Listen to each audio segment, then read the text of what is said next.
നിങ്ങൾ ഈ വീഡിയോ കണ്ടുകൊണ്ടിരിക്കുന്നത് ഒരു വഴിമുട്ടി നിൽക്കുന്ന അവസ്ഥയിലാണ്. നിങ്ങൾ ഒരു കുടുംബ തകർച്ചയിലാണ്. നിങ്ങളുടെ മക്കളുടെ ഭാവിയുമായി ബന്ധപ്പെട്ട് നിങ്ങൾ ആശങ്കയിലാണ്. നിങ്ങൾ എത്ര അധ്വാനിച്ചിട്ടും എത്ര നിങ്ങൾ സമ്പാദിച്ചിട്ടും ഒന്നും തികയാത്ത ഒരവസ്ഥയിലാണ്. ജീവിതം രണ്ടറ്റം കൂട്ടിമുട്ടിക്കാൻ പെടാപ്പാടുപെടുന്ന വ്യക്തിയാണോ? കുടുംബ സമാധാനത്തിന് വേണ്ടി രാപ്പകൽ ദൈവസന്നിധിയിൽ കണ്ണുനീർ ഒഴുക്കുന്ന ഒരു വ്യക്തിയാണോ? മക്കളുടെ ജീവിതം ഒന്ന് സെറ്റിലായി കണ്ടാൽ മതി, അവരൊന്ന് അനുഗ്രഹിക്കപ്പെട്ടാൽ മതി, അവർക്കൊരു നല്ല ജോലി കിട്ടിയാൽ മതി, അവരൊന്ന് രക്ഷപ്പെട്ടാൽ മതി, അവരുടെ ദുർശീലങ്ങളൊന്ന് മാറിക്കിട്ടിയാൽ മതി എന്നൊക്കെ പ്രാർത്ഥിക്കുന്ന ഒരു വ്യക്തിയാണോ? ഇത് ചെറിയൊരു വിഷയമല്ല. അവരെ ആക്രമിക്കുന്നത് ദുരാത്മാക്കളാണെന്നും ദുർഭൂതങ്ങളാണെന്നും പൈശാചിക ശക്തികളാണ് ഇതിന്റെയൊക്കെ പിന്നിൽ എന്നുമൊക്കെ ഒരുപക്ഷെ നിങ്ങൾക്കറിയാമായിരിക്കാം. അതിനെയൊക്കെ എതിരായി നിങ്ങൾ പ്രാർത്ഥിച്ചുകൊണ്ടിരിക്കുകയായിരിക്കാം. എന്നാൽ അവിടം കൊണ്ട് പരിഹാരം വരുന്നില്ല. അവിടം കൊണ്ട് എല്ലാത്തിനും അവസാനം വരുന്നില്ല. ഇതിന്റെ എല്ലാം പിന്നിൽ മറ്റ് ചില കാരണങ്ങളുണ്ട്. അതിനുവേണ്ടി നാം എടുക്കേണ്ട ചില നടപടികളുണ്ട്, നാം സ്വീകരിക്കേണ്ട ചില നിലപാടുകളുണ്ട്. ഇന്നത്തെ ഈ സന്ദേശം നിങ്ങൾ എന്താണ് നിങ്ങളുടെ ജീവിതത്തിൽ ഈ പറഞ്ഞ വിഷയങ്ങളുടെ മേലൊരു പൂർണ്ണ വിടുതൽ ഉണ്ടാകേണ്ടതിന് ചെയ്യേണ്ടത് എന്ന് നിങ്ങളോട് പറയുന്നൊരു സന്ദേശമാണ്.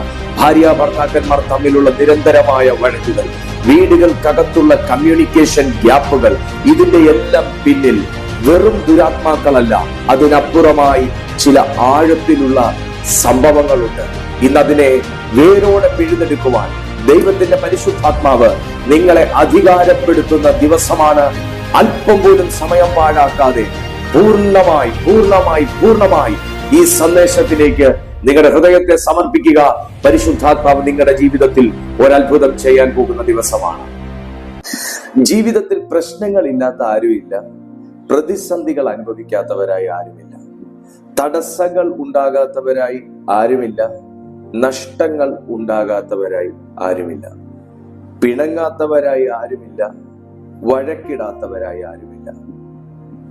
എന്നാൽ ഒരു മനുഷ്യായുസ് മുഴുവൻ തുടർച്ചകളായി തുടർ കഥകൾ പോലെ ഇങ്ങനെ തന്നെ സംഭവിച്ചു കൊണ്ടിരുന്നാൽ തുടർച്ചയായ നഷ്ടം, തുടർച്ചയായ വഴക്ക്, തുടർച്ചയായ പ്രതിസന്ധി, തുടർച്ചയായ കഷ്ടം ഇങ്ങനെ തന്നെ തുടർന്നുകൊണ്ടിരുന്നാൽ അത് സാധാരണമാകുന്ന ഒരവസ്ഥയല്ല. ആ അവസ്ഥയുടെ പിന്നിൽ അസാമാന്യമാകുന്ന മറ്റെന്തോ ഒരു ഘടകമുണ്ട്.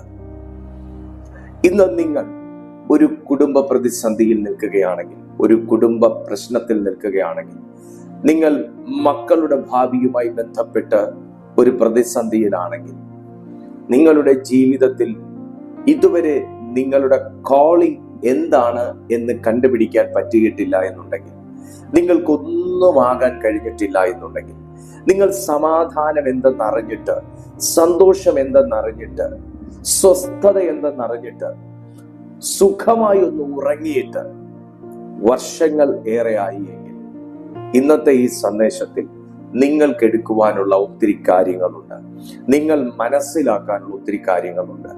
കേവലം ഒരു ഭൂതമെന്നോ പിശാചെന്നോ സാത്താനി ആക്രമണമെന്നോ പറഞ്ഞു പോകാതെ അതിന്റെ പിന്നിൽ ഇതൊക്കെയാണെങ്കിൽ എങ്ങനെ അതിനെ തരണം ചെയ്യണമെന്നും, എന്നാൽ കേവലം ഒരു സാത്താനി ആക്രമണമാണോ ഇതിന്റെ പിന്നിൽ എന്നുമൊക്കെ നിങ്ങൾക്ക് വ്യക്തമായി മനസ്സിലാക്കാൻ കഴിയുന്ന ഈ സന്ദേശം നിങ്ങൾ തീർച്ചയായിട്ടും പൂർണ്ണമായി കാണാൻ ശ്രമിക്കുക. നിങ്ങൾക്ക് ഈ സന്ദേശം അനുഗ്രഹമാകുന്നുവെങ്കിൽ ഈ വീഡിയോയ്ക്ക് ഇപ്പോൾ തന്നെ നിങ്ങൾ ഒരു ലൈക്ക് കൊടുത്ത് ഈ വീഡിയോ തുടരുക. വീഡിയോ കണ്ടതിന് ശേഷം നിങ്ങൾക്ക് കഴിയുന്നത്ര ജനങ്ങൾക്ക്, കഴിയുന്നത്ര സുഹൃത്തുക്കൾക്ക്, രക്തബന്ധങ്ങൾക്ക്, സഹവിശ്വാസികൾക്ക് ഈ വീഡിയോ നിങ്ങൾ ഷെയർ ചെയ്യുക. കാരണം ഇത് ലോകം മുഴുവനും വിവിധ ഭാഷകളിലുള്ളവർ വരെ അഭിമുഖീകരിക്കുന്ന ഒരു പ്രശ്നമാണ്. അതിന്റെ പൂർണ്ണ പരിഹാരത്തെ കുറിച്ചാണ്, അതിന്റെ കാരണങ്ങളെ കുറിച്ചാണ് ഇന്നത്തെ ഈ സന്ദേശത്തിൽ ഞാനൊരു 15-20 മിനിറ്റ് എടുത്ത് സംസാരിക്കാൻ ആഗ്രഹിക്കുന്നത്. പ്രശ്നങ്ങൾ ജീവിതത്തിൽ സാധാരണമാണ്, പരീക്ഷകൾ ജീവിതത്തിൽ സാധാരണമാണ്. എന്നാൽ നമ്മുടെ ജന്മം തന്നെ ഒരു പ്രശ്നങ്ങൾക്ക് വേണ്ടിയിട്ടാണ് എന്ന് വരുന്നൊരവസ്ഥ. നമ്മുടെ ഈ ജീവിതം തന്നെ പ്രതിസന്ധികൾ അനുഭവിച്ച് തീർക്കാൻ വേണ്ടി മാത്രമാണ് എന്ന് വരുന്നൊരവസ്ഥ. ജീവിതത്തിൽ എല്ലാവരും എന്തെങ്കിലുമൊക്കെ ആകുന്നു, എന്നാൽ നിങ്ങൾക്ക് മാത്രം അല്ലെങ്കിൽ നിങ്ങളുടെ മക്കൾക്ക് മാത്രം ഒന്നുമാകാൻ പറ്റാത്ത ഒരവസ്ഥ. നിങ്ങൾക്ക് ചിന്തിക്കാൻ കഴിയുമോ അങ്ങനെ ഒരു അവസ്ഥയെ കുറിച്ച്? എന്നാൽ ഇയ്യോബിന്റെ പുസ്തകം പഠിക്കുമ്പോൾ 14-ാമത്തെ അധ്യായം അതിന്റെ 8ഉം 9ഉം വാക്യങ്ങൾ, ഇയ്യോബിന്റെ പുസ്തകം 14-ാമത്തെ അധ്യായം അതിന്റെ 8ഉം 9ഉം വാക്യത്തിൽ ഇങ്ങനെ പറയുന്നു.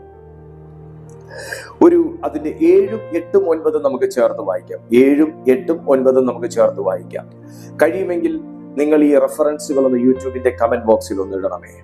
ഒരു വൃക്ഷമായിരുന്നാൽ പ്രത്യാശയുണ്ട്, അതിനെ വെട്ടിയാൽ പിന്നെയും പൊട്ടിക്കിളിർക്കും. അത് ഇളം കൊമ്പുകൾ വിടാതിരിക്കയില്ല. അതിന്റെ വേർ നിലത്ത് പഴകിയാലും അതിന്റെ കുറ്റി മണ്ണിൽ കെട്ടുപോയാലും വെള്ളത്തിന്റെ ഗന്ധം കൊണ്ട് അത് കിളിർക്കും, ഒരു തൈ പോലെ തളിർ വിടും. ഞാൻ അടക്കമുള്ള ദൈവദാസന്മാർ ഈ വചനം ഏറ്റവും അനുകൂലമാകുന്ന നിലയിലാണ് പ്രസംഗിച്ചിട്ടുള്ളത്. കാരണം ഇത് ഇയ്യോബിന്റെ ജീവിതത്തെ കുറിച്ച് പറയുന്നത്. ഒരു വൃക്ഷം പോലെ ആ മനുഷ്യനെ വേർ പട്ടുപോകാത്തടത്തോളം കാലം ഒരു മനുഷ്യനെ ദൈവത്തിന്റെ പരിശുദ്ധാത്മാവിന്റെ ഗന്ധം തട്ടി വളർത്തിയെടുക്കും തുടങ്ങിയ അനേക ആശയങ്ങൾ ഈ തിരുവെഴുത്തിൽ നിന്ന് ഞാൻ തന്നെ സംസാരിച്ചിട്ടുണ്ട്. എന്നാൽ എന്റെ ഇന്നത്തെ വിഷയം വരുന്നത് വൃക്ഷം എന്ന ഒരു സബ്ജക്റ്റും അതിന്റെ വേർ എന്ന ഒരു സബ്ജക്റ്റുമാണ്. അതിന്റെ വേര് വൃക്ഷം. ദൈവമക്കളെ, ഞാൻ മുന്നേ ആരംഭത്തിൽ പറഞ്ഞ വിഷയങ്ങളുടെ പിന്നിൽ നിരന്തരമായ കുടുംബ വഴക്ക്, ഭാര്യ ഭർത്താക്കന്മാർ തമ്മിലുള്ള പ്രശ്നം, മക്കളും അപ്പനും തമ്മിലുള്ള പ്രശ്നം, നിരന്തരമായ രോഗം, വീട്ടിൽ കൊണ്ടുവെക്കുന്ന വസ്തുക്കൾ കാണാൻ ഇല്ലാത്ത അവസ്ഥകൾ, എത്ര സമ്പാദിച്ചു കൊണ്ടുവന്നാലും വീടുകൾക്കകത്തത് നിലനിൽക്കാത്ത അവസ്ഥ, മക്കളുടെ ഭാവി അനിശ്ചിതത്വത്തിലാകുന്ന അവസ്ഥ, മക്കളെ എത്രത്തോളം പഠിപ്പിച്ചാലും അവർക്ക് ജോലി കിട്ടാത്ത ഒരവസ്ഥ, കിട്ടുന്ന ജോലി ഒരു 1, 2, 3 മാസം കഴിയുമ്പോൾ വിടേണ്ടി വരുന്ന ഒരവസ്ഥ, ജോലി ചെയ്താൽ ശമ്പളം കിട്ടാത്ത അവസ്ഥ, വിവാഹം നടക്കാത്ത അവസ്ഥ, നടന്നാൽ കുഞ്ഞുങ്ങളില്ലാത്ത അവസ്ഥ, ആത്മീയ തകർച്ച, ആരോഗ്യം ക്ഷയിക്കുന്ന അവസ്ഥ, കയ്യിലുള്ളതെല്ലാം നഷ്ടപ്പെട്ടു പോകുന്ന അവസ്ഥ തുടങ്ങി ഇങ്ങനെയുള്ള വിഷയങ്ങളുടെ പിന്നിൽ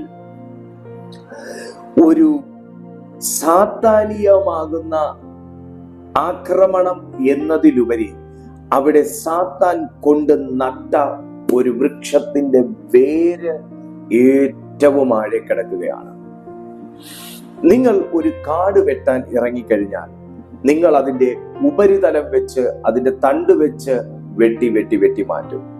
നിങ്ങൾ ഒരു വൃക്ഷം വെട്ടാൻ ഇറങ്ങിക്കഴിഞ്ഞാൽ നിങ്ങൾ അതിന്റെ ചുവട് വെച്ച് വെട്ടി മാറ്റാനായിട്ട് ശ്രമിക്കും.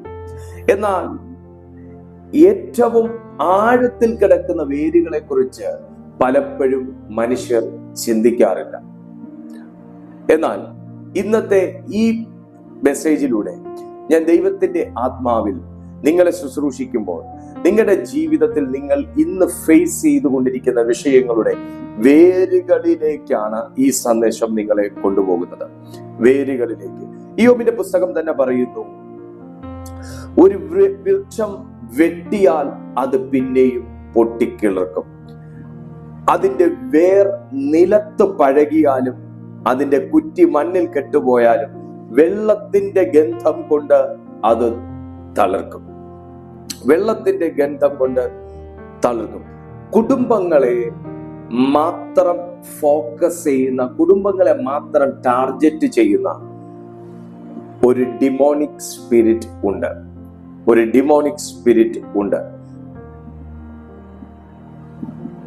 മത്തായി എഴുതിയ സുവിശേഷം 15-ാമത്തെ അധ്യായം, മത്തായി എഴുതിയ സുവിശേഷം 15-ാമത്തെ അധ്യായം അതിന്റെ 13-ാമത്തെ വാക്യത്തിലേക്ക് ചെല്ലുമ്പോൾ നമുക്കിങ്ങനെ കാണാൻ പറ്റും, സ്വർഗസ്ഥനായ എന്റെ പിതാവ് നട്ടിട്ടല്ലാത്ത തൈയൊക്കെയും വേരോടെ പറഞ്ഞു പോകും.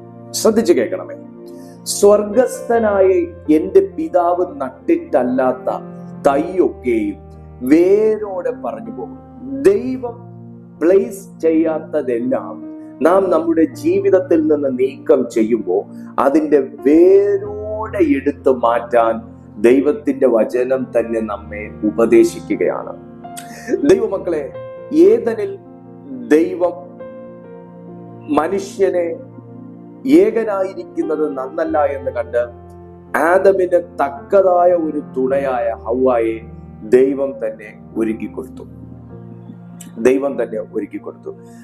അവർക്ക് വേണ്ടുന്നതാണ് ദൈവം അവർക്ക് കൊടുത്തത്. അവർ തമ്മിൽ ഉള്ളതെല്ലാം ദൈവം അവരോട് എടുത്തുകൊള്ളാൻ പറഞ്ഞിട്ട് ഒന്ന് എടുക്കരുത് എന്ന് പറഞ്ഞു. ഒരു വൃക്ഷത്തിന്റെ ഫലം എടുക്കരുത് എന്ന് പറഞ്ഞു. അതവിടെ നിൽക്കട്ടെ. അവർക്ക് വേണ്ടുന്നതെല്ലാം ദൈവം അവർക്ക് നൽകി. അവർക്ക് വേണ്ടുന്നതെല്ലാം ദൈവം അവരെ ചൂണ്ടിക്കാണിച്ചു കൊടുത്തു. അവർക്ക് എടുക്കാവുന്നതെല്ലാം ദൈവം അവരെ പഠിപ്പിച്ചു. എന്നാൽ അതിന്റെ മധ്യത്തിൽ അവർക്ക് എടുത്തുകൂടാത്ത ഒന്നിനെ പഠിപ്പിക്കാൻ മാത്രമായി വന്ന ഒരുവനാണ് സാത്താൻ. എന്നെ ശ്രദ്ധിച്ചു കേൾക്കണമേ. ആ ഏദനിൽ അവരെ ദൈവം എടുക്കാവുന്നതെല്ലാം ദൈവം അവരെ കൊണ്ടു ചെന്ന് കാണിച്ച് പഠിപ്പിച്ചു. എന്നാൽ എടുത്തുകൂടാത്ത ഒന്നിനെ പഠിപ്പിക്കാൻ വേണ്ടി മാത്രം വന്നവനാണ് സാത്താൻ. എന്നൊന്ന് ശ്രദ്ധിച്ചാട്ടെ. നിങ്ങളുടെ വീട്ടിലേക്ക് ഒരു ദുഷ്ടാത്മാവ് പ്രവേശിക്കുന്നത് എല്ലാവരെയും കൂടെ ടാർഗറ്റ് ചെയ്തിട്ടല്ല. നിങ്ങളുടെ വീട്ടിലേക്ക് ഒരു പൈശാചിക വേര് വന്ന് പതിക്കുന്നത് എല്ലാവരെയും ടാർഗറ്റ് ചെയ്തിട്ടല്ല.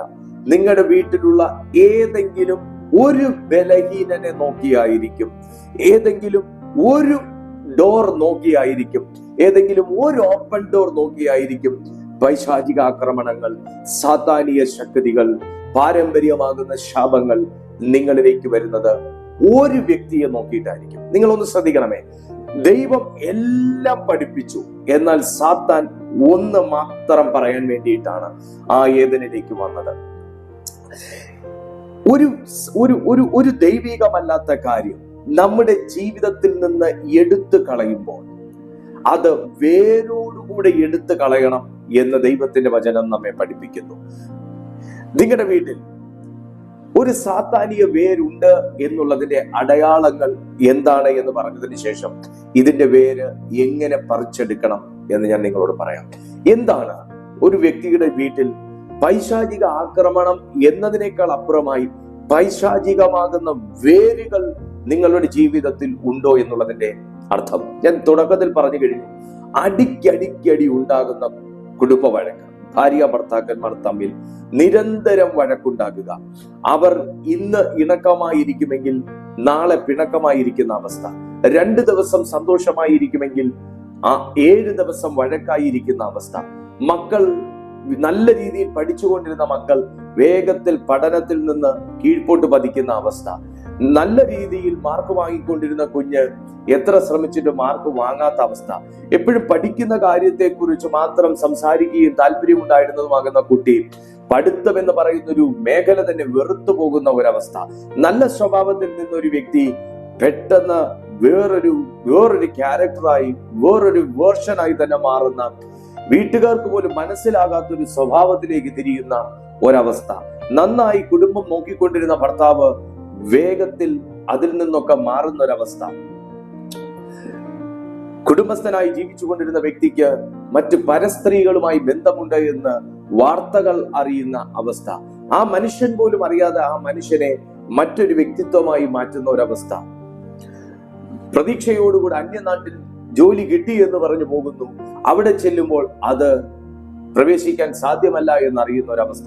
അങ്ങനെ തുടർച്ചയായ നഷ്ടങ്ങൾ, തുടർച്ചയായ കഷ്ടങ്ങൾ, തുടർച്ചയായ അപകടങ്ങൾ, തുടർച്ചയായ മരണപരമ്പരകൾ, തുടർച്ചയാകുന്ന ദുഃഖത്തിന്റെയും സഹനത്തിന്റെയും മാത്രം അവസ്ഥകൾ ആഞ്ഞു വീശുന്ന ഒരു കുടുംബത്തിലെ അംഗമാണ് നിങ്ങളെങ്കിൽ ഞാൻ നിങ്ങളോട് പറയുന്നു, നിങ്ങളുടെ വീട്ടിൽ ഒരു പൈശാചിക ആക്രമണം എന്നതിനേക്കാൾ ഉപരി പൈശാചികമായി സ്ഥിതി ചെയ്യുന്ന വേരുകൾ നിങ്ങളുടെ കുടുംബത്തിൽ ഉണ്ട്. ഇത് പലപ്പോഴും പ്രശ്നങ്ങളല്ല, ഇത് ഒരു ആത്മീയ വേരിന്റെ ഫലങ്ങളാണ്. ആത്മീയ വേരിന്റെ ഫലങ്ങളാണ് ഞാൻ ഈ പറഞ്ഞത് മാത്രമല്ല, ഒരു മനുഷ്യന്റെ ജീവിതത്തിൽ എടുക്കാൻ പറ്റാത്ത അത്രയും ഭാരങ്ങൾ അടിക്കടി വരുന്നുണ്ടെങ്കിൽ ആ വിഷയങ്ങളുടെ എല്ലാം പിന്നിൽ ഇതുപോലുള്ള ആക്രമണങ്ങൾ, ഇതുപോലുള്ള വേരിന്റെ ഫലങ്ങൾ അവരുടെ ജീവിതത്തിൽ ആഞ്ഞടിച്ചുകൊണ്ടിരിക്കും. അതിൽ ഒന്നാമത്തെ കാര്യമാണ് പിതാക്കന്മാരുടെ പാപങ്ങൾ.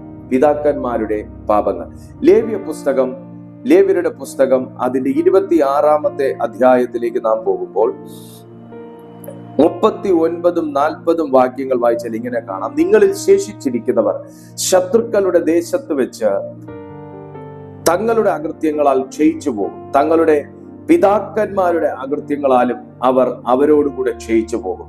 അവർ തങ്ങളുടെ അകൃത്യവും തങ്ങളുടെ പിതാക്കന്മാരുടെ അകൃത്യവും അവർ എന്നോട് ദ്രോഹിച്ച ദ്രോഹവും അവർ എനിക്ക് വിരോധമായി നടന്നിരിക്കൊണ്ട് ഞാനും അവർക്ക് വിരോധമായി നടന്നു. അവരുടെ ശത്രുക്കളുടെ ദേശത്ത് വരുത്തിയത് ഏറ്റുപറയുകയും അവരുടെ പരിച്ഛേദനയില്ലാത്ത ഹൃദയം അപ്പോൾ താഴുകയും അവർ തങ്ങളുടെ അകൃത്യത്തിനുള്ള ശിക്ഷ അനുഭവിക്കുകയും ചെയ്താൽ എന്ന് ഒരു വാക്യം അവിടെ കാണാം. ശ്രദ്ധിച്ചാട്ടെ, ഞാൻ ഈ വാക്യം വായിച്ച മറ്റൊന്നുമല്ല, ഞാനും നിങ്ങളും ഇന്ന് വരെ പ്രാർത്ഥിച്ചിട്ടുണ്ട്. അന്നേരം നമ്മൾ നമ്മുടെ തെറ്റുകൾ ഏറ്റുപറയാറുണ്ട്. ശരിയല്ലേ? കർത്താവേ, ഞാൻ എൻ്റെ ജീവിതത്തിൽ വാക്കുകൊണ്ടും ചിന്ത കൊണ്ടും പ്രവൃത്തി കൊണ്ടും ചെയ്ത പാപങ്ങൾ എന്നോട് ക്ഷമിക്കണമേ. നമ്മളെല്ലാരും പറഞ്ഞിട്ടുണ്ട്. എന്നാൽ നിങ്ങളിൽ എത്ര പേർ പ്രാർത്ഥിച്ചിട്ടുണ്ട്, എൻ്റെ പിതാക്കന്മാർ ചെയ്ത അകൃത്യം കൂടെ എന്നോട് പൊറുക്കണമേ? നിങ്ങളുടെ കുടുംബത്തിൽ പൂർവിക ശാപം, പിതാക്കന്മാരുടെ ശാപം നിലനിന്ന് കഴിഞ്ഞാൽ, പിതാക്കന്മാരുടെ അകൃത്യങ്ങൾ, പിതാക്കന്മാരുടെ പാപങ്ങൾ ഹേതുവായി തലമുറകളിലേക്ക് ട്രാൻസ്ഫർ ചെയ്യപ്പെട്ട കേഴ്സുകൾ നിന്ന് കഴിഞ്ഞാൽ ഇങ്ങനെയുള്ള പ്രതിസന്ധികൾ നമ്മുടെ ജീവിതത്തിൽ വരാനുള്ള സാധ്യതയുണ്ട്. വിശുദ്ധ ബൈബിൾ തന്നെയാണ് അത് പറയുന്നത്. അവരുടെ പിതാക്കന്മാരുടെ പാപവും ഏറ്റുപറഞ്ഞാൽ, അവരുടെ ഹൃദയത്തിന് പരിച്ഛേദന വന്നാൽ, അപ്പൊ നോക്കിക്കേ, നമുക്ക് പ്രാരംഭത്തിൽ തന്നെ നമുക്ക് അവിടെ നോട്ട് ചെയ്യാൻ കഴിയും, എൻ്റെ പിതാക്കന്മാരുടെ അകൃത്യങ്ങൾ എൻ്റെ മേൽ നിന്നും ക്ഷമിക്കണമേ പൊന്നു കർത്താവേ, എൻ്റെ ജീവിതത്തിൽ നിന്ന് നീങ്ങിപ്പോകട്ടെ. ഒന്ന് കമന്റ് ചെയ്തേ, എൻ്റെ പിതാക്കന്മാർ ചെയ്ത പാപത്തിന്റെയും അകൃത്യത്തിന്റെയും അനന്തരഫലങ്ങൾ എന്നിൽ നിന്നും, എൻ്റെ തലമുറകളിൽ നിന്നും, എൻ്റെ കുടുംബത്തിൽ നിന്നും യേശുവിന്റെ നാമത്തിൽ നീങ്ങിപ്പോകട്ടെ. അപ്പോൾ ഇന്നു മുതൽ നിങ്ങൾ പ്രാർത്ഥിക്കണം, പിതാക്കന്മാരുടെ അകൃത്യങ്ങൾ, പിതാക്കന്മാരുടെ പാപങ്ങൾ ഞാൻ സമ്മതിക്കുന്നു ദൈവമേ. അതിന്റെ അനന്തരഫലങ്ങൾ ഞങ്ങൾ ഇന്നു മുതൽ അനുഭവിക്കാതെ ഞങ്ങളിൽ നിന്ന് യേശുവിന്റെ നാമത്തിൽ തുടച്ചു നീക്കണമേ. നമ്മുടെ സ്വന്തം പാപം മാത്രമല്ല, പിതാക്കന്മാരുടെ പാപവും ദൈവസന്നിധിയിൽ ഏറ്റുപറയണമെന്ന് ദൈവത്തിന്റെ വചനം പഠിപ്പിക്കുന്നു. രണ്ടാമത്തെ കാര്യം, ഇങ്ങനെയുള്ള പ്രശ്നങ്ങൾ, പിതാക്കന്മാരുടെ പാപം എന്ന് പറയുമ്പോൾ, നമ്മുടെ പൂർവ്വ പിതാക്കന്മാർ ഭയങ്കരമായ മദ്യപാനികളായിരുന്നെങ്കിൽ, അവർ പരസ്ത്രീ ബന്ധമുണ്ടെങ്കിൽ, അവരിൽ മോഷണ സ്വഭാവം ഉണ്ടെങ്കിൽ, അവർ ദൈവഹിതമല്ലാത്ത ജീവിതം നയിച്ചവരാണെങ്കിൽ, അവരിൽ മറ്റെന്തെങ്കിലും പാപ സ്വഭാവങ്ങൾ ഉണ്ടെങ്കിൽ, മറ്റെന്തെങ്കിലും ഭൂമി തട്ടിയെടുക്കുക, പാപങ്ങളുടെ ജോലിക്കാരുടെ ശമ്പളം പിടിച്ചു വെക്കുക തുടങ്ങിയ സ്വഭാവങ്ങളൊക്കെ അവരിൽ നിലനിന്നെങ്കിൽ നിശ്ചയമായിട്ടും അവരുടെ മേൽ ഒരു വലിയ അളവിലുള്ള അകൃത്യം നിൽക്കൊണ്ട് ആ അകൃത്യ ഭാരം, അതിന്റെ അനന്തരഫലങ്ങൾ, ആ പാപത്തിന്റെ ഫലങ്ങൾ തലമുറകളിലേക്ക് ട്രാൻസ്ഫർ ആകാം. അതുകൊണ്ട് തന്നെ ഈ തലമുറയിൽ ഉള്ള വ്യക്തികൾക്കും അതേ സ്വഭാവ പരമ്പര അവരുടെ ജീവിതത്തിൽ അവരിൽ വന്നു ചേരാനുള്ള സാധ്യതകളുണ്ട്. എന്നാൽ ഏറ്റുപറഞ്ഞാൽ അത് പൂർണ്ണമായി ദൈവം നമ്മുടെ ജീവിതത്തിൽ നിന്ന് മാറ്റും. രണ്ടാമത്തെ കാര്യം, കുടുംബങ്ങളിൽ നാം ശപിക്കപ്പെട്ട ശാപം വന്ന വസ്തുക്കൾ നമ്മുടെ കുടുംബങ്ങളിൽ വെച്ചിട്ടുണ്ടെങ്കിൽ നമ്മുടെ വീട്ടിനകത്ത് പൈശാചിക വേരുകൾ ഇരിക്കും. ദൈവഹിതമില്ലാത്ത വസ്തുക്കൾ, ദൈവഹിതമില്ലാത്ത ഫോട്ടോസ്, ദൈവഹിതമല്ലാത്ത വിഗ്രഹങ്ങൾ, ദൈവഹിതമല്ലാത്ത അലങ്കാര വസ്തുക്കൾ ഒക്കെ നമ്മുടെ വീട്ടുകൾക്കകത്ത് വെച്ചിട്ടുണ്ടെങ്കിൽ, മോഷ്ടിച്ച വസ്തുക്കൾ നമ്മുടെ വീട്ടിൽ വെച്ചിട്ടുണ്ടെങ്കിൽ, ഇതെല്ലാം നമ്മുടെ ജീവിതത്തിൽ വലിയ ദോഷങ്ങൾ വരുന്നതിന് കാരണമായി തീരും. യോശുവയുടെ പുസ്തകം 7-ാമത്തെ അധ്യായം അതിന്റെ 11-ാമത്തെ വാക്യത്തിലേക്ക് നിങ്ങളൊന്ന് നോക്കുമ്പോൾ ഇങ്ങനെ അവിടെ കാണാൻ പറ്റും: ഇസ്രായേൽ പാപം ചെയ്തിരിക്കുന്നു, ഞാൻ അവരോട് കൽപ്പിച്ചിട്ടുള്ള എന്റെ നിയമം അവർ ലംഘിച്ചിരിക്കുന്നു. അവർ മോഷ്ടിച്ച് മറവ് ചെയ്ത് തങ്ങളുടെ സാമാനങ്ങൾക്കിടയിൽ അത് വെച്ചിരിക്കുന്നു. ആരാണ്? ആഖാൻ എന്ന് പറയുന്ന മനുഷ്യൻ ദൈവഹിതമല്ലാത്ത വസ്തുക്കൾ മോഷ്ടിച്ച് അവന്റെ വീട്ടു സാധനങ്ങൾക്കിടയിൽ അവൻ ഒളിപ്പിച്ചു വെച്ചത് ദൈവം കണ്ടു. നോക്കിയേ, നമ്മുടെ കൈകളിൽ ഇരിക്കുന്ന ധനം ന്യായമായിട്ടുള്ള ധനമായിരിക്കണം. നമ്മുടെ കൈകളിൽ നാം ഉപയോഗിക്കുന്ന വസ്തുക്കൾ ന്യായമായിട്ടുള്ളതായിരിക്കണം. നമ്മുടെ വീടുകളിൽ സൂക്ഷിച്ചിരിക്കുന്ന വസ്തുക്കൾ ന്യായമായിട്ടുള്ളതായിരിക്കണം. നമ്മുടെ ജീവിതം തന്നെ നീതിയോടുകൂടി ഉള്ളതായിരിക്കണം. ദൈവത്തിന് കൊടുക്കാനുള്ള നന്മകൾ, അത് സമ്പത്താണെങ്കിലും സമയമാണെങ്കിലും നാം പിടിച്ചു വെച്ചിട്ടുണ്ടെങ്കിൽ നാം ബ്ലെസ്സഡ് ആകുകയില്ല, പകരം നാം കേഴ്സ്ഡ് ആയിക്കൊണ്ടിരിക്കും. മോഷ്ടിച്ചു എന്നാണ് പറയുന്നത്.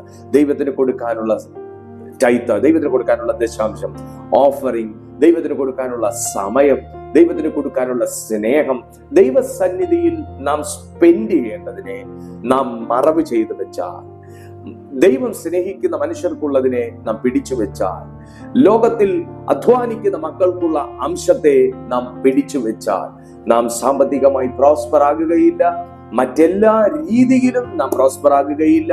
ആ ശാപം നമ്മുടെ വീട്ടിലിരിക്കും.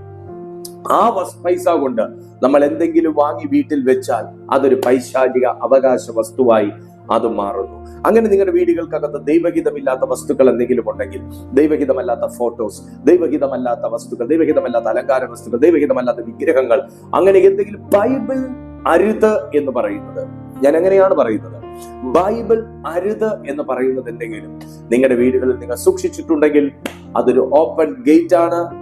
അത് നിങ്ങളുടെ വീടിനകത്ത് ഒരു തുറക്കപ്പെട്ട ആത്മീയ വാതിലാണ്. ആ ആത്മീയ വാതിലിലൂടെ സാത്താനാണ് നിങ്ങളുടെ കുടുംബത്തിനകത്ത് പ്രവേശിക്കുന്നത്. ഉൽപ്പത്തി പുസ്തകം 4-ാമത്തെ അധ്യായം 10-ാമത്തെ വാക്യത്തിൽ അടുത്തൊരു കാര്യം പറയുന്നത്, കുടുംബത്തിനകത്ത് ഇത്തരത്തിലുള്ള പ്രശ്നങ്ങൾ ആവർത്തിച്ചുണ്ടാകാനുള്ള കാരണങ്ങൾ പറയുന്നത്, ഉൽപ്പത്തി പുസ്തകം 4-ാമത്തെ അധ്യായം 10-ാമത്തെ വാക്യം, അതിനവൻ അരുളി ചെയ്തത്, നീ എന്ത് ചെയ്തു? നിന്റെ അനുജന്റെ രക്തത്തിന്റെ ശബ്ദം ഭൂമിയിൽ നിന്ന് എന്നോട് നിലവിളിക്കുന്നു. നോക്കിയേ, കുടുംബത്തിൽ ഒരു രക്തച്ചൊരിച്ചിൽ ഉണ്ടായിട്ടുണ്ടെങ്കിൽ, നമ്മുടെ പൂർവികന്മാരുടെ കാലത്ത് ഒരു രക്തച്ചൊരിച്ചിൽ, ഒരു കൊലപാതകം, കുറ്റം ചെയ്യാത്തവന്റെ രക്തം നമ്മുടെ മണ്ണിൽ വീഴുക, ഒരു വ്യക്തിയെ മർദ്ദിക്കുക, ഒരു വ്യക്തിയെ ദ്രോഹിക്കുക, ഒരു വ്യക്തിയെ കൊന്നുകളയുക, ഒരു വ്യക്തിയോട് അന്യായം ചെയ്യുക, അങ്ങനെയുള്ള കാര്യങ്ങൾ, ഭൂമി തട്ടിപ്പ് നടത്തുക, ചതിക്കുക, അതിലൂടെ ആ മനുഷ്യൻ പോയി സൂയിസൈഡ് ചെയ്യുക, അങ്ങനെയുള്ള കാര്യങ്ങളൊക്കെ നടന്നിട്ടുണ്ടെങ്കിൽ നമ്മെ പ്രതിയോ നമ്മുടെ പൂർവ്വപിതാക്കന്മാരെ പ്രതിയോ ഒരു വ്യക്തി വേദന കൊണ്ട് പോയി സൂയിസൈഡ് ചെയ്യുക, അദ്ദേഹത്തെ മനഃപൂർവ്വമായി കൊന്നുകളയുക, മനഃപൂർവ്വമായി സംഘം ചേർന്ന് ആക്രമിക്കുക, മനഃപൂർവ്വമായി ആ വ്യക്തിയുടെ ഭൂമി തട്ടിയെടുക്കുക തുടങ്ങിയ കാര്യങ്ങൾ ചെയ്തിട്ടുണ്ടെങ്കിൽ ആ വ്യക്തിയുടെ രക്തം നമ്മുടെ ജീവിതത്തിൽ സംസാരിക്കും. ഓ ഹല്ലേലൂയ. നമുക്കൊന്നും അറിയത്തില്ല, നമ്മൾ വളരെ ന്യായത്തോടും നീതിയോടും ജീവിക്കുന്നു, കുടുംബമായി ജീവിക്കുന്നു. പക്ഷേ ഇങ്ങനെയുള്ളത് നമ്മുടെ ജീവിതത്തിന് നേരെ ക്ലൈം ചെയ്തുകൊണ്ടിരിക്കും. ആ രക്തം ആത്മമണ്ഡലത്തിൽ സാക്ഷ്യം പറഞ്ഞുകൊണ്ടിരിക്കും. അത് നമ്മുടെ കുടുംബത്തെ ബാധിക്കും. എന്നാൽ ഇന്ന് യേശുവിന്റെ നാമത്തിൽ പറയും, കർത്താവേ, അങ്ങയുടെ രക്തത്താൽ ഈ പറയപ്പെട്ട രീതിയിൽ എന്തെങ്കിലും ഒന്ന് എന്റെ കുടുംബത്തിന് നേരെ, കുടുംബജീവിതത്തിന് നേരെ ആക്രമിക്കുന്നുണ്ടെങ്കിൽ യേശുവിന്റെ നാമത്തിൽ ഇപ്പോൾ അത് നീങ്ങിപ്പോകട്ടെ എന്ന് നിങ്ങൾ പറയുക. 4-ാമത്തെ കാര്യം എന്താണെന്ന് ചോദിച്ചാൽ, നാം ചെയ്തിരിക്കുന്ന അനധികൃതമാകുന്ന ആത്മീയ ഉടമ്പടികൾ. യെശയ്യാവിന്റെ പ്രവചന പുസ്തകം 28-ാമത്തെ അധ്യായം, യെശയ്യാവിന്റെ പ്രവചന പുസ്തകം 28-ാമത്തെ അധ്യായം, ഓ താങ്ക് യു ജീസസ്, അതിന്റെ 15-ാമത്തെ വാക്യത്തിലേക്ക് നോക്കുമ്പോ, ഞങ്ങൾ മരണത്തോട് സഖ്യതയും പാതാളത്തോട് ഉടമ്പടിയും ചെയ്തിരിക്കുന്നു. പ്രവഹിക്കുന്ന ബാധ ആക്രമിക്കുമ്പോൾ അത് ഞങ്ങളോട് അടുത്ത് വരികയില്ല. ഞങ്ങൾ ഭോഷ്കിനെ ശരണമാക്കി വ്യാജത്തിൽ ഒളിച്ചിരിക്കുന്നു എന്ന് നിങ്ങൾ പറഞ്ഞുവല്ലോ. ഭോഷ്കിനെ ശരണമാക്കി വ്യാജത്തിൽ ഒളിച്ചിരിക്കുന്നു. നോക്കിയേ, അനധികൃതമാകുന്ന ആത്മീയ ഉടമ്പടികൾ. ചിലർ പറയും, നിങ്ങൾ അവിടെ പോയാൽ നിങ്ങൾക്ക് ഭയങ്കര അനുഗ്രഹമാണ്, നിങ്ങൾ ആ സ്ഥലത്ത് പോയി ഈ കർമ്മം ചെയ്താൽ നിങ്ങൾക്ക് ഭയങ്കര സമാധാനം, അവിടെ പോയി ഇതിങ്ങനെ നേർച്ച കിട്ടി കഴിഞ്ഞാൽ നിങ്ങൾക്ക് ഇതാണ്, അവിടെ പോയി ഇങ്ങനെ ഉടമ്പടി ചെയ്ത് കഴിഞ്ഞാൽ നിങ്ങൾക്കൊരു അനുഗ്രഹം. നോക്കൂ, ഇതൊക്കെ സാത്താനീയമാകുന്ന ഉടമ്പടികളാണ്.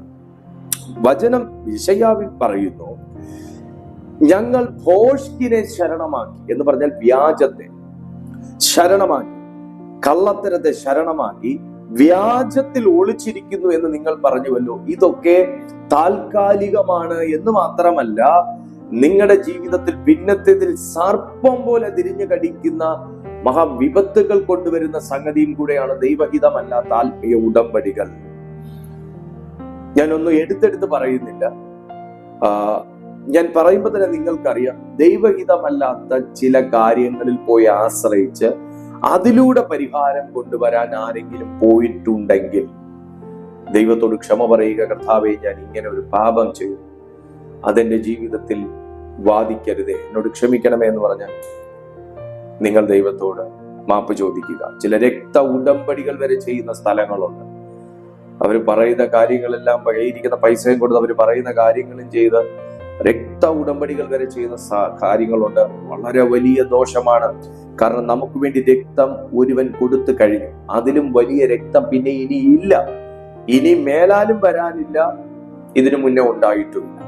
ആ യേശുവിന്റെ രക്തത്തിലാണ് നമ്മെ ദൈവം വീണ്ടെടുത്തിരിക്കുന്നത്. ആ ഉടമ്പടിയെ ലംഘിച്ച് മറ്റുടമ്പടികൾ ചെയ്തിട്ടുണ്ടെങ്കിൽ സാത്താന് ഭയങ്കര വലിയ അവകാശമാണ് ദൈവസന്നിധിയിൽ അത് ഏറ്റുപറയുക. അഞ്ചാമത്തെ കാര്യം, നമ്മുടെ കുടുംബജീവിതത്തെ തകർക്കുന്ന, നമ്മുടെ ഭാവിയെ തകർക്കുന്ന, തലമുറകളെ നശിപ്പിച്ചു കളയുന്ന, നമ്മുടെ ജീവിതം തന്നെ വലിയ തകർച്ചയിലാക്കി കളയുന്ന മറ്റൊന്നാണ് വാക്കുകളുടെ ശാപം. വാക്കുകളുടെ ശാപം. ശമൂവേലിന്റെ 2-ാമത്തെ പുസ്തകം 16-ാമത്തെ അധ്യായം. ശമൂവേലിന്റെ 2-ാമത്തെ പുസ്തകം 16-ാമത്തെ അധ്യായം അതിലെ 5 മുതൽ 8 വരെയുള്ള വാക്യങ്ങൾ നോക്കുമ്പോൾ, ദാവീദ് രാജാവ് ബഹൂരീമിൽ എത്തിയപ്പോൾ ശൗലിന്റെ കുലത്തിൽ ഗേരയുടെ മകൻ ശിമയി എന്ന് പേരുള്ള ഒരുത്തൻ അവിടെ നിന്ന് പുറപ്പെട്ട് ശപിച്ചും കൊണ്ടുവരുന്നത് കണ്ടു. അവൻ ദാവീദിനെയും രാജഭൃത്യന്മാരെയും ഒക്കെയും കല്ലുവാരി എറിഞ്ഞു. ജനവും വീരന്മാരും എല്ലാം ഇടത്തും വലത്തുമായി നടക്കുകയായിരുന്നു. ശിമയി ശപിച്ചുകൊണ്ട് ഇവണ്ണം പറഞ്ഞു, രക്തപാതക, നീജ, പോ പോ, ശൗൽ ഗൃഹത്തിന്റെ രക്തം യഹോവ നിന്റെ മേൽ വരുത്തിയിരിക്കുന്നു. അവന് പകരമല്ലോ നീ രാജാവായത്. യഹോവ രാജ്യത്വം നിന്റെ മകനായ അബ്ശാലോമിന്റെ കയ്യിൽ ഏൽപ്പിച്ചിരിക്കുന്നു.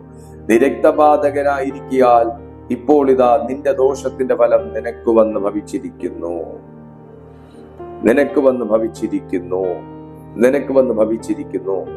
ബൈബിളിൽ നമ്മൾ കാണുന്ന ആത്മീയ വാക്കുകൾക്ക് ശാപത്തിന് ഭയങ്കര ശക്തിയുണ്ട്. ശാപത്തിന് അതിന്റെ പ്രവൃത്തികളുണ്ട്. നിങ്ങളൊരു കാര്യം മനസ്സിലാക്കുക, മാതാപിതാക്കന്മാർ മക്കളെ പറയുന്ന വാക്കുകൾ അത് അപ്പോഴത്തെ വേദനയ്ക്കാണ് പറയുന്നതെങ്കിൽ പോലും അത് ശാപമായി തലമുറകളുടെ മേൽ കടക്കും. മക്കൾ തിരിച്ചു മാതാപിതാക്കന്മാരെ പറയുന്ന വാക്കുകൾ അപ്പോഴത്തെ ഒരു ഇമോഷന്റെ പുറത്താണ് പറയുന്നതെങ്കിലും ആ വാക്കുകൾ കിടക്കും. എന്തുകൊണ്ട് കിടക്കുന്നു എന്ന് ചോദിച്ചാൽ, ഞാൻ ഇന്നലത്തെ മെസ്സേജിൽ പറഞ്ഞതുപോലെ നാം ഈ ഭൂമിയിൽ പഠിച്ചിരിക്കുന്നതാണ് 1+1 = 2. എന്നാൽ ആത്മീയ ലോകത്തിലെ കണക്കനുസരിച്ചും കർത്താവിന്റെ തിരുവെഴുത്തനുസരിച്ചും നാം വായിക്കുന്ന ഇങ്ങനെയാണ്, മേലാൽ ഇവർ രണ്ടല്ല, ഇവർ ഒരു ദേഹം അത്രേ. ആകയാൽ മനുഷ്യൻ യോജിപ്പിച്ചതിനെ, ദൈവം യോജിപ്പിച്ചതിനെ മനുഷ്യൻ വേർപിരിക്കരുത്.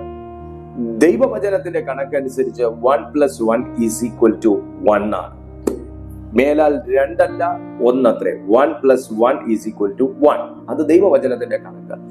ഈ ഒരു മനുഷ്യൻ ദൈവവചന പ്രകാരം ഒരുവൻ 1000 പേരെയും ഇരുവർ 10,000 പേരെയും നേടും എന്ന് തിരുവെഴുത്തിനകത്ത് എഴുതി വെച്ചിരിക്കുമ്പോൾ, നിങ്ങൾ എന്ന ഒരു വ്യക്തിയെ ഒരു ശാപം കൊണ്ടോ ഒരു കാറ്റുകൊണ്ടോ എങ്കിൽ പോലും നിങ്ങളെ തകർത്ത് കളയാൻ കഴിഞ്ഞാൽ, നിങ്ങൾ എന്ന വ്യക്തിയിലൂടെ ഉത്പാദിപ്പിക്കപ്പെടാൻ പോകുന്ന ദൈവപ്രവർത്തികൾ, നിങ്ങൾ എന്ന വ്യക്തിയിലൂടെ സംഭവിക്കാൻ പോകുന്ന വലിയ ഉണർവുകൾ, നിങ്ങൾ എന്ന വ്യക്തിയിലൂടെ നടക്കാൻ പോകുന്ന വലിയ മാറ്റങ്ങൾ, ഇതൊക്കെ സാത്താന് തടയുവാൻ കഴിയും. അതുകൊണ്ട് ഒരു ചെറിയ ലഘുവായ വാക്കുപോലും വേഗത്തിൽ നിങ്ങളുടെ മേൽ ആക്രമിക്കുവാൻ സാത്താൻ അതിനെ ഉപയോഗിക്കും. അതുകൊണ്ട് മാതാപിതാക്കളെ, നീ ഒന്നും ഗതി പിടിക്കാനുള്ളതല്ല എന്നെങ്കിലും നിങ്ങൾ ലളിതമായി പറഞ്ഞ വാക്കുപോലും അവരുടെ മേൽ ഒരുപക്ഷെ ശാപമായി കിടപ്പുണ്ടെങ്കിൽ ഇന്നൊന്ന് പറഞ്ഞേ, യേശുവിന്റെ നാമത്തിൽ ഞാൻ അറിയാതെ എന്റെ വികാരത്തിന്റെ പുറത്ത് എന്റെ തലമുറകളെ പറഞ്ഞ ശാപവാക്കുകൾ ഞാൻ തന്നെ യേശുവിന്റെ നാമത്തിൽ മുറിച്ചു മാറ്റുന്നു എന്ന്. അതുപോലെ നിങ്ങൾ ആരാണെങ്കിലും ആരെയെങ്കിലും നിങ്ങൾ പറഞ്ഞ ശാപം വാക്കുകൾ നിങ്ങൾക്ക് ഓർമ്മയുണ്ടെങ്കിലും ഇല്ലെങ്കിലും അറിയാതെയെങ്കിലും ഞാൻ ഇതുപോലെയൊക്കെ പറഞ്ഞിട്ടുണ്ട് എന്നൊരാശയമെങ്കിലും ഉള്ളിൽ കിട്ടുന്നെങ്കിൽ പറയുക, യേശുവിന്റെ നാമത്തിൽ ഞാൻ പറഞ്ഞ ശാപവാക്കുകളെ ഞാൻ പൂർണ്ണമായും റദ്ദു ചെയ്യുന്നു എന്ന് നിങ്ങൾ പറയുക. നീ ഒരിക്കലും നന്നാകത്തില്ല, നിന്റെ വീട്ടിൽ സമാധാനം ഉണ്ടാകത്തില്ല. നിങ്ങൾ തന്നെ നിങ്ങളെ കുറിച്ച് പറഞ്ഞു, ഞാനൊക്കെ ഒരു ഗതി പിടിക്കാത്ത ജന്മമാണ്, ഈ വീടൊരു ശപിക്കപ്പെട്ട വീടാണ്, എന്റെ ജന്മം ഒരു ശപിക്കപ്പെട്ട ജന്മമാണ് തുടങ്ങിയ വാക്കുകൾ നിങ്ങൾ തന്നെ നിങ്ങളെ പറഞ്ഞാൽ അതും ഒരു ശാപമായി കിടക്കും. ഞാൻ ഇങ്ങനെയൊക്കെ കിടന്ന് അനുഭവിക്കാനായി എന്റെ വിധി എന്നൊക്കെ നിങ്ങൾ പറഞ്ഞാൽ ആ വിധി അങ്ങനെ തന്നെ കിടക്കും. എന്നാൽ യേശുവിന്റെ നാമത്തിൽ ഇപ്പോൾ അതിനെ ബ്രേക്ക് ചെയ്യുക. ഇപ്പോൾ തന്നെ നിങ്ങൾക്ക് അതിനകത്ത് നിന്ന് വിടുതലെടുക്കാനായി കഴിയും. 6-ാമത്തെ കാര്യം, ആത്മീയമാകുന്ന മതിലുകൾ അല്ലെങ്കിൽ കുടുംബ തടസ്സങ്ങൾ. നോക്കിയ വിലാപങ്ങളുടെ പുസ്തകത്തിലേക്ക് വന്നാണ്. വിലാപങ്ങളുടെ പുസ്തകം മൂന്നാമത്തെ അധ്യായം, അതിന് 3-ാമത്തെ അധ്യായം 7 മുതൽ 9 വരെയുള്ള വാക്യങ്ങൾ നോക്കിയേ. പുറത്തു പോകുവാൻ കഴിയാതവണ്ണം അവൻ എന്നെ വേലി കെട്ടി അടച്ചു, എന്റെ ചങ്ങലയെ ഭാരമാക്കിയിരിക്കുന്നു. ഞാൻ കൂകി നിലവിളിച്ചാലും അവൻ എന്റെ പ്രാർത്ഥന തടുത്തു കളയുന്നു. വെട്ടുകല്ലുകൊണ്ട് അവൻ എന്റെ വഴി അടച്ചു, എന്റെ പാതകളെ വികടമാക്കിയിരിക്കുന്നു. നിങ്ങൾ ഇന്ന് അനുഭവിക്കുന്ന പോരാട്ടം ഇതല്ലേ? എത്ര ശ്രമിച്ചാലും നിങ്ങൾക്ക് പുറത്തു കടക്കാൻ കഴിയാത്ത അവസ്ഥ, എത്ര ശ്രമിച്ചാലും നിങ്ങൾക്ക് മുന്നേറ്റമില്ലാത്ത ഒരവസ്ഥ, എത്ര അവസരങ്ങൾ നിങ്ങൾക്ക് ചുറ്റുമുള്ളവർക്ക് വന്നാലും നിങ്ങൾക്ക് വരാത്ത ഒരവസ്ഥ, നിങ്ങൾ എത്ര ശ്രമിച്ചാലും ജീവിതം പച്ചപിടിക്കാത്ത ഒരവസ്ഥ, തുടർച്ചയായി വിവാഹങ്ങൾ തകരുന്നു, വിവാഹ ആലോചനകൾ വന്നിട്ട് നടക്കുന്നില്ല, വിവാഹ ബന്ധങ്ങൾ തകർന്നു പോകുന്നു, മക്കൾക്ക് നിത്യവും രോഗം, ഇടയ്ക്കിടയ്ക്ക് വീഴ്ച, അസ്ഥിപൊട്ടൽ, ആശുപത്രിവാസം, മരണങ്ങൾ, തകർച്ചകൾ, സമ്പാദ്യങ്ങൾ പോലും കൈവിട്ടും നശിച്ചും നഷ്ടപ്പെട്ടും പോകുന്ന അവസ്ഥ, ലഭിക്കാനുള്ള നന്മകൾ പോലും ലഭിക്കാത്ത അവസ്ഥ. ബൈബിൾ പറയുന്നു, വഴി തടയുന്ന ഒരു ശക്തി, വഴി തടയുന്ന ശക്തി. അവൻ എന്റെ വഴിയെ കല്ലുകൊണ്ട് അടച്ചു. ഇതിന് ആത്മീയ മതിലുകൾ എന്ന് പറയും. ഇതൊക്കെ ഒരു സ്പിരിച്വൽ ബ്ലോക്കാണ്. ആ സ്പിരിച്വൽ ബ്ലോക്കിനെ ഇത് ആത്മമണ്ഡലത്തിലെ പ്രവൃത്തികളാണ്. ആത്മമണ്ഡലത്തിൽ നടക്കേണ്ട വിടുതലുകൾക്ക് ഭൂമിയിൽ നമ്മൾ മുഷ്ടിയുദ്ധം ചെയ്തിട്ട് കാര്യമില്ല. പകരം ആത്മാവിൽ പ്രാർത്ഥിച്ച് ആത്മമണ്ഡലത്തിൽ കടന്ന് ഈ വാതിലുകളെ തകർക്കണം. എങ്കിൽ മാത്രമേ നിങ്ങൾക്ക് ഒരു വിടുതലുള്ളൂ. ഇതിന്റെ പരിഹാരം എന്താണ്? ഇതിന്റെ വേരുകളെ പറിച്ച്. ഇതെല്ലാം വേരുകളാണ്. ഇതൊന്നും നമുക്ക് കാണാൻ കഴിയുന്നതല്ല. പിതാക്കന്മാർ ചെയ്തത് 20 വർഷം മുമ്പേ, 50 വർഷം മുമ്പേ, 100 വർഷം മുമ്പേ ഒക്കെ പിതാക്കന്മാർ ചെയ്ത കാര്യങ്ങൾ നമുക്ക് കാണാൻ സാധ്യമല്ല. പക്ഷേ അത് ആത്മമണ്ഡലത്തിൽ വാദിക്കും, ആത്മമണ്ഡലത്തിൽ തടസ്സങ്ങളായി എഴുന്നേൽക്കും. അതുകൊണ്ടാണ് യിരെമ്യാ പ്രവാചകന്റെ പുസ്തകം 1-ാമത്തെ അധ്യായം 10-ാമത്തെ വാക്യത്തിൽ യിരെമ്യാവിനോട് ദൈവം പറഞ്ഞത്, നടുവാനും പൊളിപ്പാനും ഇടിപ്പാനും പണിവാനും പിഴുതെടുക്കാനും പറിച്ചെടുക്കാനുമുള്ള അധികാരവും വചനവും ഞാൻ നിന്റെ വായിൽ തരും. വചനം കൊണ്ട് ഈ വേരുകളെ പറിച്ചെടുക്കുക, വചനം കൊണ്ട് ഈ വേരുകളെ പറിച്ചെടുക്കുക, വചനം കൊണ്ട് ഈ വേരുകളെ പറിച്ചെടുക്കുക. ദൈവം യിരെമ്യാവിനോട് പറഞ്ഞു, ആദ്യം പിഴുതെടുക്കണം, ആദ്യം പറിച്ചെടുക്കണം. ഇത് ആത്മാവിൽ ഒന്ന് പറഞ്ഞേ, ഞാൻ എന്റെ ജീവിതത്തിലുള്ള എല്ലാ സാത്താന്യ വേരുകളെയും പറിച്ചെടുക്കുന്നു, പിഴുതെടുക്കുന്നു എന്ന് പറഞ്ഞേ എന്ന് ടൈപ്പ് ചെയ്ത്, ഞാൻ എന്റെ ജീവിതത്തിന് നേരെയുള്ള എല്ലാ ആത്മീയ വേരുകളെയും പൈശാചിക വേരുകളെയും, എന്നെ ഗതിപിടിക്കാൻ സമ്മതിക്കാത്ത, മുന്നേറാൻ സമ്മതിക്കാത്ത, വളരാൻ സമ്മതിക്കാത്ത, ഞാൻ അനുഭവിച്ച അതേ ദോഷം എന്റെ മക്കളും അനുഭവിക്കണമെന്ന് വാദിക്കുന്ന പാരമ്പര്യ ശാപങ്ങൾ, ജനറേഷണൽ കേഴ്സസ്, ആ അശുദ്ധാത്മാവിന്റെ പ്രവേശനങ്ങൾ, വേരുകൾ ഞാൻ യേശുവിന്റെ നാമത്തിൽ പിഴുതെടുക്കുന്നു എന്നൊന്ന് പറഞ്ഞേ. ഒന്ന് ടൈപ്പ് ചെയ്ത, ഞാൻ സാത്താന്യ വേരുകളെ പിഴുതെടുക്കുന്നു. ഒന്ന് ടൈപ്പ് ചെയ്താട്ടെ, ഞാൻ സാത്താന്യ വേരുകളെ പിഴുതെടുക്കുന്നു, സാത്താന്യ വേരുകളെ പിഴുതെടുക്കുന്നു. അങ്ങനെ നിങ്ങൾ പിഴുതെടുക്കുകയാണെങ്കിൽ ഓരോന്നും ഓർമ്മ വരുന്നത് നിങ്ങൾ പറയുക. നിങ്ങളുടെ ജീവിതത്തിൽ നിങ്ങൾക്ക് ഓർമ്മ വരുന്നതിനെ നിങ്ങൾ പറയുക. പറഞ്ഞ വേരുകളെ ഞാൻ പിഴുതെടുക്കുന്നു, അതിന്റെ വേരുകളെ ഞാൻ പിഴുതെടുക്കുന്നു, അതിന്റെ വേരുകളെ പിഴുതെടുക്കുന്നു. എന്റെ മക്കളെ മുന്നോട്ട് വിടാതെ തടയുന്ന പൈശാചിക വേരുകളെ പിഴുതെടുക്കുന്നു എന്ന് നിങ്ങൾ ആവർത്തിച്ചു പറഞ്ഞ്, യേശുവിന്റെ രക്തത്തിൽ നിങ്ങൾ മുദ്ര പ്രാപിച്ച്, യേശുവിന്റെ നാമത്തിൽ നിങ്ങൾ വേലി കെട്ടി നിങ്ങൾക്ക് വിടുതലെടുക്കുവാൻ കഴിയും. നിങ്ങൾ ഇന്നു മുതൽ അങ്ങനെ ചെയ്യുകയാണെങ്കിൽ തീർച്ചയായും നിങ്ങൾ നിരന്തരമായി തുടർച്ചയായി അനുഭവിച്ചു കൊണ്ടിരിക്കുന്ന ഏതൊരു ബുദ്ധിമുട്ടും, അത് സാമ്പത്തികമാകട്ടെ, അത് ശാരീരികമാകട്ടെ, മാനസികമാകട്ടെ, ആത്മീയമാകട്ടെ, കുടുംബ സംബന്ധമായ വിഷയമാകട്ടെ, ഗ്രാജുവലി അതിനകത്ത് നിങ്ങൾക്ക് വിടുതൽ കണ്ടെത്തുവാനായി കഴിയും. ഇതിനകത്ത് ഒരുപാട് കാര്യങ്ങൾ പറയാൻ, മണിക്കൂറുകൾ നീണ്ടു നിൽക്കുന്ന കാര്യങ്ങൾ പറയാനുണ്ടെങ്കിലും 30 മിനിറ്റിൽ ഈ സന്ദേശം എനിക്ക് അവസാനിപ്പിക്കണമെന്നുള്ളത് കൊണ്ട് ഞാൻ ഒന്ന് ഓടിച്ചിട്ട് പറഞ്ഞതാണ്. ഇതിന്റെ തുടർച്ചയായ ക്ലാസ്സുകൾ ഈ നാളുകളിൽ ഈ യൂട്യൂബിൽ നടന്നുകൊണ്ടേയിരിക്കുന്നു. നിങ്ങൾക്ക് അത് ഈ ചാനൽ സബ്സ്ക്രൈബ് ചെയ്താൽ നിങ്ങൾക്ക് അത് ലഭ്യമാകും. അതുപോലെ ഇങ്ങനെയുള്ള സന്ദേശങ്ങൾ നിങ്ങൾക്ക് വേണമെന്നുണ്ടെങ്കിൽ കമന്റ് ബോക്സിലും ഡിസ്ക്രിപ്ഷൻ ബോക്സിലും ഞങ്ങളുടെ വാട്സ്ആപ്പ് കമ്മ്യൂണിറ്റിയുടെ ലിങ്ക് കൊടുത്തിട്ടുണ്ട്. ആ ലിങ്കിലൂടെ നിങ്ങൾ ഞങ്ങളുടെ വാട്സ്ആപ്പ് കമ്മ്യൂണിറ്റിയിൽ പ്രവേശിച്ചാലും ഇങ്ങനെയുള്ള മെസ്സേജുകൾ നിത്യവും നിങ്ങളുടെ വാട്സ്ആപ്പിൽ ലഭിച്ചുകൊണ്ടേയിരിക്കും. ഇത് പരമാവധി നിങ്ങൾ പ്രയോജനപ്പെടുത്തുക. ഈ സന്ദേശം തീർച്ചയായും നിങ്ങൾ നോട്ട് ചെയ്ത് വെച്ച് നിങ്ങൾ ആ രീതി ഫോളോ ചെയ്യുക. തീർച്ചയായും നിങ്ങളുടെ ജീവിതത്തിൽ വലിയ മാറ്റമായിരിക്കും. വേഗത്തിൽ ഈ വീഡിയോക്ക് ഒരു ലൈക്ക് കൊടുത്താട്ടെ. നിങ്ങളുടെ പ്രിയപ്പെട്ടവർക്ക് എല്ലാവർക്കും ഈ വീഡിയോ നിങ്ങൾ ഷെയർ ചെയ്ത് കൊടുത്താട്ടെ. കർത്താവ് നിങ്ങളുടെ ജീവിതത്തിൽ അനുഭവിക്കുന്ന എല്ലാ സ്ട്രഗിൾസിനെയും പൂർണ്ണമായി തുടച്ചു നീക്കി ഒരു ശോഭനമായ ഭാവി നിങ്ങൾക്ക് നിങ്ങളുടെ മക്കൾക്ക് നൽകട്ടെ എന്ന് ഞാൻ പ്രാർത്ഥിക്കുന്നു. അടുത്ത ദിവസം കാണാം. അതുവരെ തമ്മിൽ നമുക്ക് പ്രാർത്ഥനയിൽ ഓർക്കാം. God bless you.